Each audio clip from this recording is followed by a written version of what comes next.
Every child is a winner. చదువులో, తెలివితేటల్లో, ఆలోచన విధానంలో, నాయకత్వ లక్షణాల్లో వారు ఏ రంగంలో ముందున్నారో గుర్తించి విజేతలుగా నిలపడమే ఉల్లంపర్రు మాంటెసోరీస్ ప్రత్యేకత.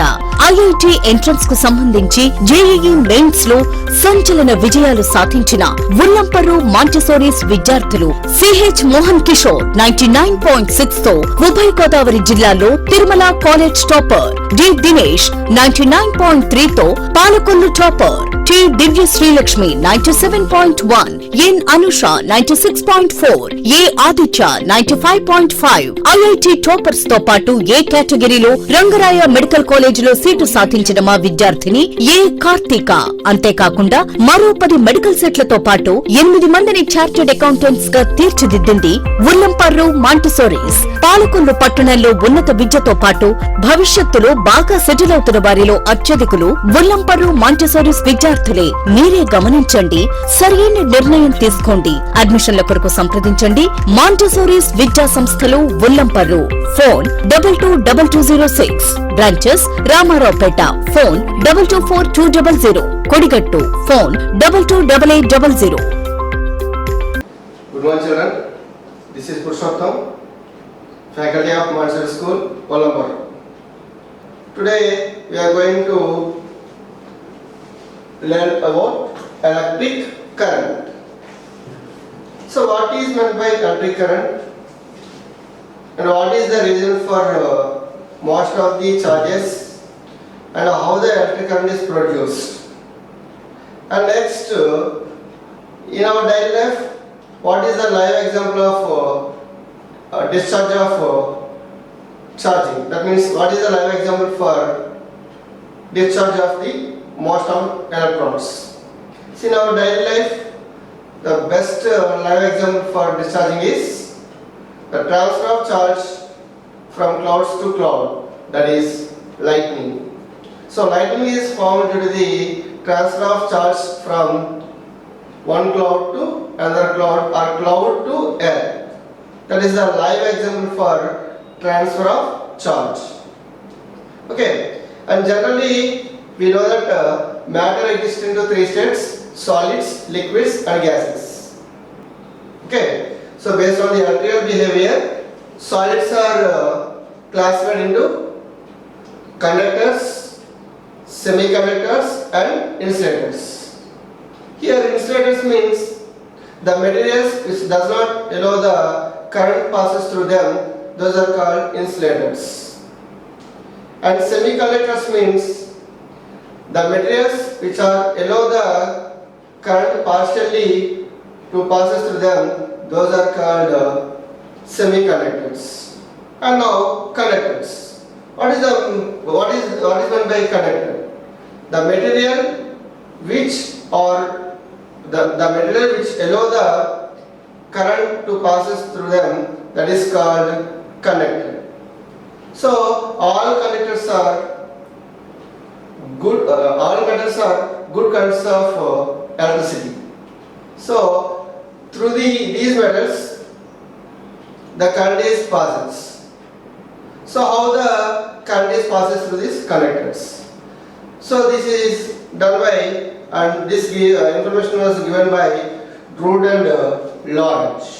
Now we are going to see that Drude and Lawrence theory. What is meant by Drude and Lawrence theory? So already we know that conductors. So conductors, the examples for conductors, metals. If you take a copper wire, this is a copper wire. If you imagine like this copper wire is imagined like this.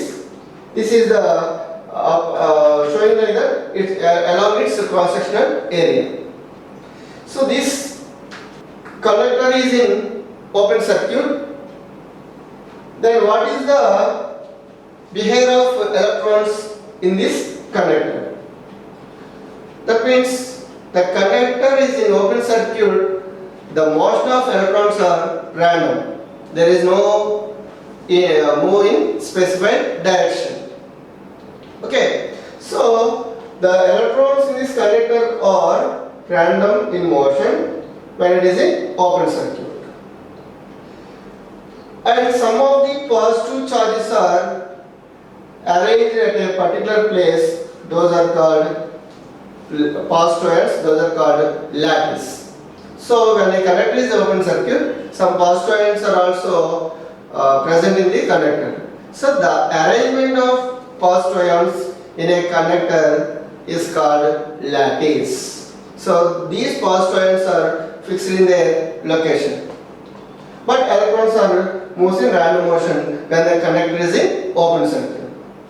If you imagine any cross-sectional area in this conductor, the number of electrons crossing this cross-sectional area from left to right in 1 second is equals to the number of electrons crossing this cross-section from right to left in 1 second is equals to G is equal.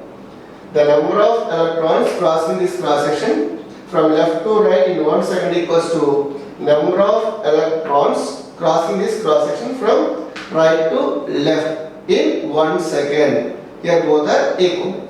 So whenever both electrons are crossing this cross-section are equal, then the net charge in this conductor is 0. There is no charge and there is no electric force present in this conductor. So it was given by Rudel-Lorentz. This is called Rudel-Lorentz theory. Now, when this conductor is connected to the any battery, now this conductor is connected to the any source of battery through a switch or key. When you close this switch or key, what will happen? The most of the electrons, when we close this switch or key, the electrons in this conductor, are moves in a specified direction. Why these electrons are moves in a specified direction? Because when we close the switch, then throughout the conductor, the electric field is set as. Due to that electric field, all the electrons are moved in a specified direction. So this specified direction or this ordered motion of electrons in this conductor is taken as electric current. The ordered motion of electrons in a conductor in 1 second is taken as electric current. And electric current can also defined as the number of electrons crossing any cross section in 1 second. The number of electrons crossing any cross section in 1 second is also known as electric current. Electric current is the motion of charge by time. That motion of charge is taken as Q and time is taken as T. Then electric current I equals to Q by T. So here charge is measured in coulombs.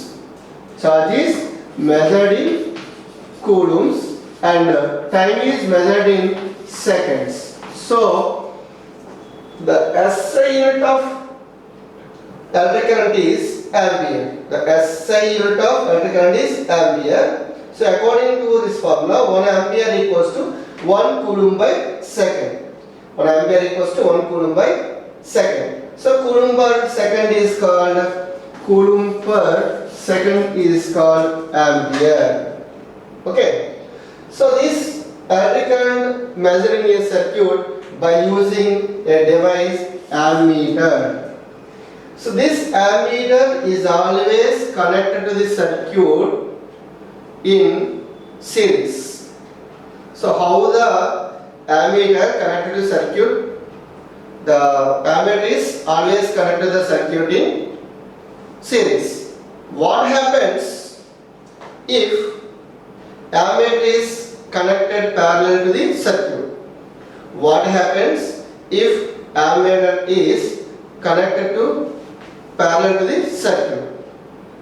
Here ammeter is a device. Whenever we connect the ammeter parallel to the circuit, the large amount of current passes through the circuit comparing to its original current produced in the circuit. So due to that high flow of current through the ammeter, it may cause sometimes short circuit. Next, potential difference. Next, potential difference. Here potential difference. What is meant by potential difference? If you take a conductor, for example, this is the conductor. It has two ends, A and B. At end A, there are more positive charges. At end B, there are more negative charges are present. At end A, more positive charges are present means here less negative charges. And at end B, more negative charges are present means here less positive charges are there. So wherever the more positive charges, that is called higher potential, and wherever the less negative charges, that is called low potential. Then the electrons are always flows from higher potential region to lower potential region. Higher potential to lower potential. So the difference of potential between the ends of a conductor is called potential difference. The difference of potential between the ends of conductor is called potential difference. And it can be defined exactly the amount of work done on unit positive charge. The amount of work done by the electric force on unit positive charge to move it through a distance, that is called potential difference. So the potential difference can be defined exactly the amount of work done by electric force on unit positive charge to move it through a distance is called potential difference. That potential difference is V equals to work done by charge.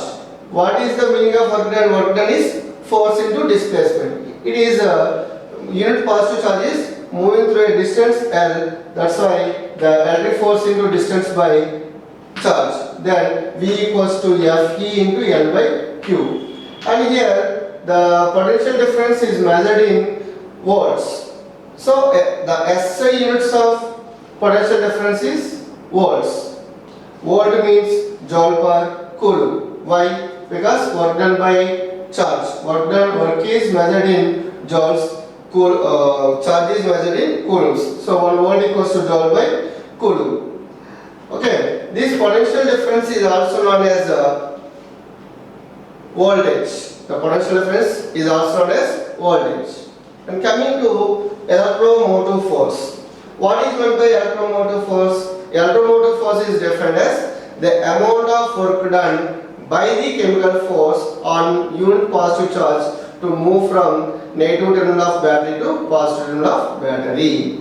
The amount of work done by the chemical force on unit positive charge to move from negative terminal to positive terminal of a battery. That is called electromotive force. This electromotive force is due to the chemical force. So electromotive force epsilon equals to W by Q, that is Fe into Fc into D by Q. Fc means chemical force. So this electromotive force is measured within the battery. Electromotive force is measured within the battery, but potential difference is measured at the ends of conductor. Potential difference is measured at the ends of conductor. So this electromotive force is also measured in volts. Electromotive force is also measured in volts, and it is measured with a device voltmeter. Both potential difference and electromotive forces both are measured in with a device voltmeter. This is a symbol of voltmeter. This voltmeter is always connected to circuit in parallel. So why the voltmeter is always connected to the circuit in parallel? Because if it is connected in series, then it offers more resistance.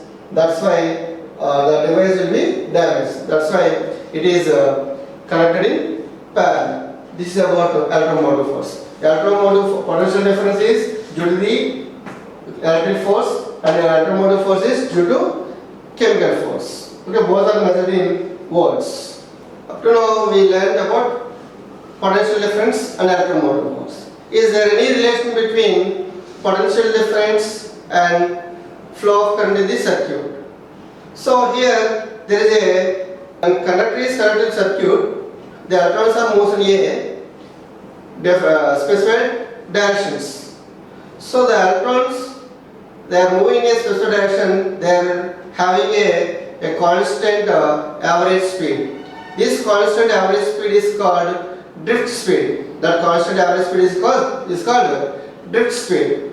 So formula for drift speed is Vd equals to I by NAQ. Formula for drift speed is equals to Vd equals to I by NAQ. Here Vd means drift speed, I means flow of current, N means electron density, Q means charge, and A means cross-sectional area. So whenever we connect the conductor to the circuit, the electrons are moved in a special direction with a constant speed, that is drift speed. Here there is a relation between potential difference and drift speed, and potential difference and the motion of electrons. So who gave the relation between potential difference and drift speed, or potential difference and flow of current in the circuit? It is given by George Simon Ohm. George Simon Ohm. So he proposed that Ohm's law. He conducted several experiments. One of the experiments, here, if a bulb is connected to the circuit through a battery, switch and ammeter. For example, the voltage of this battery is 5 volts. Voltage of this battery is 5 volts. When we close the switch, what will happen? The bulb will be glow. So that means the current is in motion and then the bulb will be glow. If you replace the 10 volt battery instead of 5 volts, what will happen? Then the bulb will also glow, and comparing to 5, when we place the 5 volt battery, here the bulb is glow brightly. Why? Here more potential difference is passing through the bulb. That's why it is glows brightly. So if we increasing the potential difference, then flow of current in the circuit also increases. So if you increase the number of charges, then flow of current also increases. That's why the bulb will be glow brightly. So this is the relation between voltage and flow of current that was given by Ohm's law. So what is Ohm's law? Ohm's law states that at a constant temperature, the potential difference between the ends of conductor is directly proportional to flow of current passing through it. That is called Ohm's law. At a constant temperature, the potential difference between the ends of conductor is directly proportional to flow of current passing through it. Okay, that is Ohm's law. So here V by I equal to constant. If you draw the graph between voltage and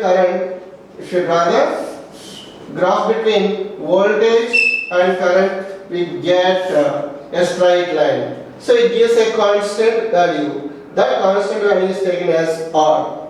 So V by I equals to R. Then V equals to IR. This is Ohm's equation. In our examinations, write Ohm's law and write the Ohm's equation, what are the terms in it, and explain. Here Ohm's law, we have to write the definition of Ohm's law and Ohm's equation. Here V means voltage, I means current, and R means resistance. R means resistance. And next, ohmic conductors and non-ohmic conductors. What is meant by ohmic conductors and what are meant by non-ohmic conductors? Ohmic conductors means the conductors which obey the Ohm's law are called ohmic conductors. Examples for ohmic conductors, all metals. Examples for ohmic conductors, all metals. If you draw the graph between the voltage and current, we get a straight line. So that's why these ohmic conductors are also known as linear conductors.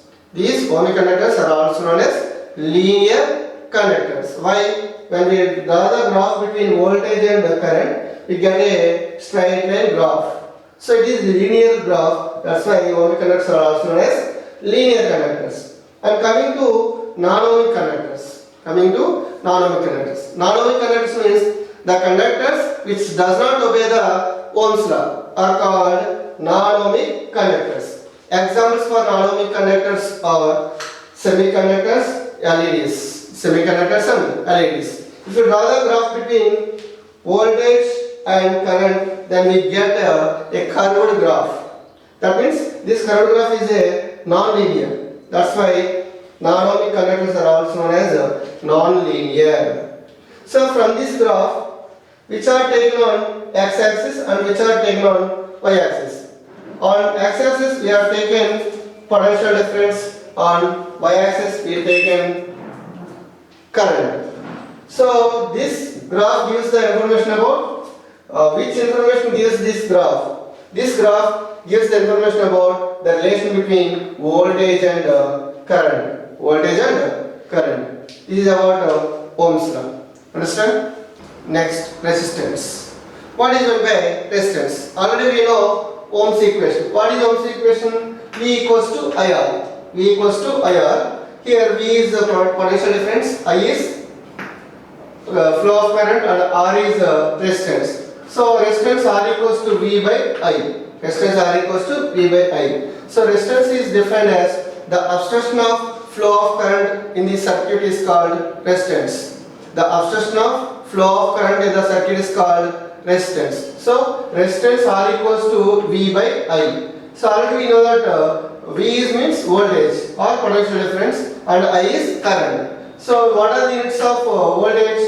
Units of voltage is volt and units of current is ampere. Volt per ampere gives ohm. So the SI unit of resistance is ohm.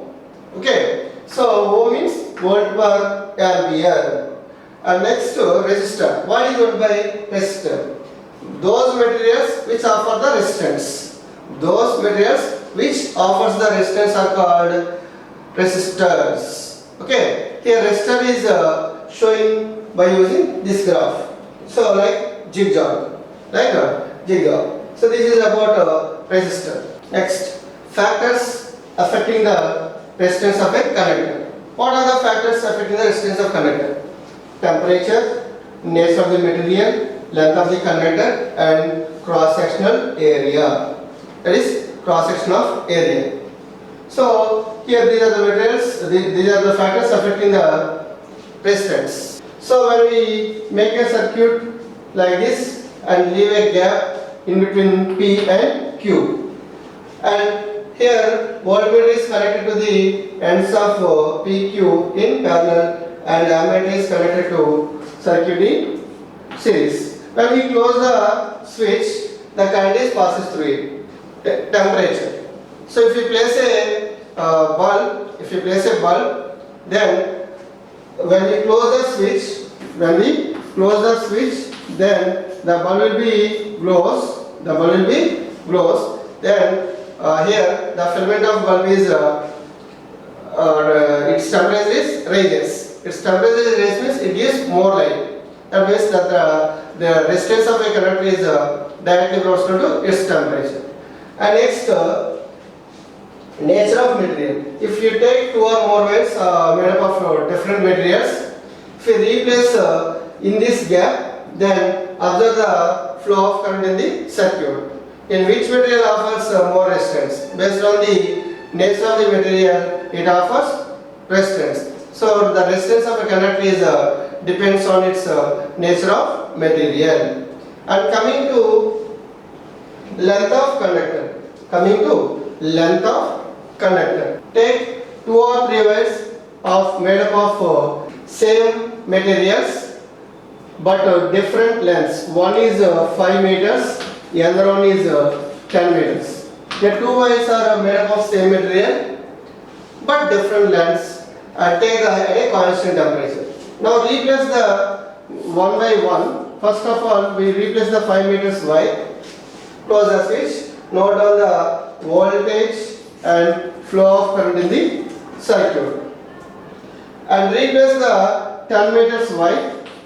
Close the switch and again measure the voltage and flow of current in the circuit. These values are noted in a table and then find the V by A ratio. That means V by I ratio. A means current. It means measured in current. So V by I gives ratio of the voltage and current gives resistance. This resistance is constant. So here, if you place the different wires of length, then if you increase the length of the wire, the resistance of current also increases. If you increase the length of the wire, the resistance of conductor also increases. So from that, the resistance of conductor is directly proportional to its length. The resistance of conductor is directly proportional to its length. Next, cross-sectional area. Now take 2 wires of equal length, for example 10 meters, and their thickness are different. One is 1 millimeter square, another one is 2 millimeter square. If you replace the one by one in this, and again note the value of voltage and current in the given table, find the resistance. Here thickness is increases, flow of current is increases. That means the resistance of conductor is inversely proportional to its cross-sectional area. Here thickness is increases, then flow of current is also increases. That means resistance is decreases. Next, thickness is decreases, then flow of current is also decreases, then the resistance is increases. So the resistance of a conductor is inversely proportional to its cross-sectional area. If you take 2 wires, one is thick wire and another one is thin wire, which one offers more resistance? Here the thin wire offers more resistance than thick wire. So here last 2 factors, one is length of conductor and one is cross-sectional area. The resistance of a conductor is directly proportional to its length, and the resistance of conductor is inversely proportional to its cross-sectional area. If length of the conductor is increases, then resistance also increases. If the cross-sectional area is increases, then its resistance is decreases. Means here more current will be flow. So these are the factors affecting the resistance of conductors. Next, what are the laws of resistance? So already we know that factors affecting the resistance: temperature, nature of the material, length of the conductor, cross-sectional area. From these last 2 points, the resistance of conductor is directly proportional to its length and resistance of conductor is inversely proportional to its cross-sectional area. From these two formulas, here R is proportional to L and R is inversely proportional to 1 by A. Both are taken as 1 and 2 equations. From both equations, R is proportional to L by A. From this implies R equals to rho L by A. Here rho means specific resistance or resistivity. Rho means specific resistance or resistivity. So its resistivity is measured in ohm meters. Why? Here rho equals to, from this formula, rho equals to R A by L. So here R means units of R is ohms and cross-sectional area is meter square and length is measured in meter. So meter square cancel, then O meter we get. So the units of resistivity or specific resistance are ohm meters. What are the factors affecting this resistivity? Here resistance depends on these factors: temperature, nature of the material, length of the conductor, and cross-sectional area. But specific resistance depends only on temperature and nature of material. Okay, specific resistance or resistivity depends on temperature and nature of material. The material which has the low resistivity behave as a good conductors of electricity. The materials which are having low resistivity acts as a good conductor or behave as a good conductor of electricity. So here tungsten its resistivity is 3422 degrees Celsius. So it has the higher resistivity and high melting point. Tungsten has the high resistivity and a high melting point. Due to this reason, the tungsten is used as a filament in the bulb. Okay, higher the resistivity, higher the resistance, and lower the flow of current. So lower the resistivity, lower the resistance, and higher the flow of current. That's why the materials which are having low resistivity behave as a good conductors. Here in our textbook there is a table is given. Okay, based on the table, which are acts as semiconductors. Here semiconductors are silicon and germanium. And next, which are from the given table, which are used for making of diodes and integrated chips of computer cabinets. Means silicon and germanium. Silicon and germanium are used in making of diodes and integrated chips. Understand? And next, from the given materials, arrange their resistivity and flow of current in the circuit. So higher the resistivity, lower the flow of current. So which has the higher resistivity, that is lower the flow of current. So we can use from the given materials and arrange in the increasing order of the resistivity and current. Okay, and which are used as for making of electric toasters or induction stoves. That is nichrome. Why? Nichrome is used in the making of electric toasters and induction stove because of it has the higher resistivity. Okay, these are the questions may be asked from the given table in a textbook. If you concentrate that, then we get good marks. Understand? This is about factors affecting the resistance and electric current. So in next class we will discuss about combination of resistors in series and parallel. And next electric power and power consumption we will see in next class. Okay, thank you. Ullamparru Montessori స్కూల్లో అది డిజీ క్లాసులు ఇది IIT క్లాసులు సమర్థవంతంగా నిర్వహిస్తున్నారు. ఈ school నుండి 10 మంది డాక్టర్లు, 8 మంది చార్టర్డ్ అకౌంట్లు, అనేక మంది ఐఐటి ఎన్ఐటిలో చదివిన ఇంజనీర్లు ఉన్నారు. అంతేకాదు ఈ విద్యా సంస్థల్లో 10 రకాల కాంపిటీషన్ ఎగ్జామ్స్లోని విజయకేతలు ఎగరేశారు. 4 స్టేట్ ఫస్ట్లు, 40 టాప్ 10 ర్యాంకులతో పాటు 13 మంది గోల్డ్ మెడల్ సాధించారు. ఒత్తిడి లేని విద్యను అందిస్తూ అటు జాతీయ స్థాయి స్పోర్ట్స్ ర్యాంకులతో పాటు ఇది ఎడ్యుకేషన్ ర్యాంకులు సాధిస్తున్న ఏకైక విద్యా సంస్థ ఉల్లంపర్ మాంటిసోరీ స్కూల్.